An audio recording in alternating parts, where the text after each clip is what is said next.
ఈ రోజు నేను మా ఊర్లో పండిస్తున్న వరి పంటల దగ్గర ఉన్నాను.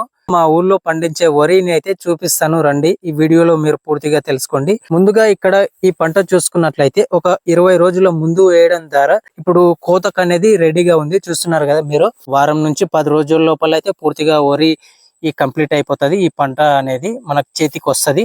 అదే మనం ఇక్కడ చూసుకున్నట్లయితే నెల రోజులు లేట్ గా వేయడం ద్వారా ఇంకా మనకి పచ్చగానే కనిపిస్తుంది. ఇది దాదాపు ఇంకొక నెల రోజు టైం లోపల చేతికి అనేది వస్తది ఈ పంట. ఈ రెండు కూడా వరి చేనులే, కాకపోతే ఇది ముందు వేయడం ద్వారా పంట అనేది తొందరగా వచ్చింది. ఇది లేట్ వేయడం ద్వారా పంట ఇంకొక 1 మంత్ లేట్ అవుతుంది అంతే.